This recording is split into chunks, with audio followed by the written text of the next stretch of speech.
भोजशाला परिसर में पूजा अर्चना के बाद याचिकाकर्ता कुलदीप तिवारी ने बड़ा बयान दिया। उन्होंने कहा, हिंदू आस्था और गौरव के प्रतीकों को वापस पाने की लड़ाई अब तेजी से आगे बढ़ रही है और आने वाले समय में काशी और मथुरा जैसे मामलों में भी जीत मिलेगी। कुलदीप तिवारी ने कहा कि मुस्लिम पक्ष सुप्रीम कोर्ट पहुंच चुका है और अंतिम फैसला आने तक मामला पूरी तरह समाप्त नहीं माना जा सकता। उन्होंने दावा किया, उनकी कानूनी टीम पूरी तरह तैयार है और भविष्य के मामलों में भी हिंदू पक्ष मजबूती से अपनी बात रखेगा।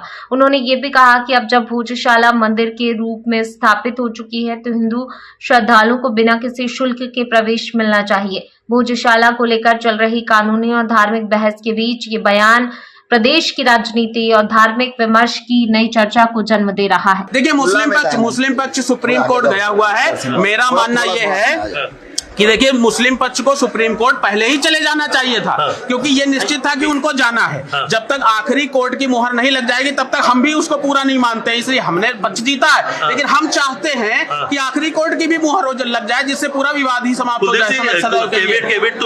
कैविएट दाखिल हुई है और हमको जानकारी हुई है और हमारी तरफ से इसको न्यायालय में वहां पे रखा जाएगा। हमारे जो एडवोकेट्स हैं वो सुप्रीम कोर्ट में अपना पक्ष रखने के लिए पूरी तरीके से तैयार हैं। मेरा कहना यह है कि मुस्लिम पक्ष के लिए ये शुक्रवार महत्वपूर्ण उनके लिए खुद नहीं था, इसलिए उन्होंने देर से याचिका लगाई और बृहस्पतिवार के दिन एक दिन पहले 8:30 बजे लगाई, क्योंकि उनको भी पता है कि अगले दिन जो मेंशन होना और ये दो नाम कुलदीप तिवारी और हिंदू फ्रंट फॉर जस्टिस, शायद इसी से इसकी लड़ाई शुरू हुई। निश्चित तौर पर हिंदू फ्रंट फॉर जस्टिस और कुलदीप तिवारी दोनों ही याचिकाएं लखनऊ से लगाई गई हैं और हिंदू फ्रंट फॉर जस्टिस की जो याचिका है वो भी हमारी तरफ से हमारे लोगों के द्वारा ही लगाई गई है। पूरी लड़ाई लड़ी गई है। Kuldeep Tiwari versus union of India, मुकदमा संख्या 484 प्रथम याचिका है। तो मैं उसका भोजशाला का तो फैसला आ चुका है। अब ज्ञानवापी हमारे साथ में जो हमारे हिंदू फ्रंट फॉर जस्टिस के भी जो मित्र हैं, साथी हैं, वो और हम सब लोग ज्ञानवापी के भी पेटिशनर हैं और मथुरा के भी पेटिशनर हैं। हम सब लोग मिल करके उस लड़ाई को भी जीतेंगे। और भोजशाला ₹1 रसीद वाली क्या बात थी, इसको वो बारे में जरा देखिए। निश्चित तौर पे देखिए, अब क्योंकि ये मंदिर हो चुका है तो हिंदुओं के प्रवेश के लिए यहाँ पर किसी प्रकार का कोई टिकट नहीं होना चाहिए।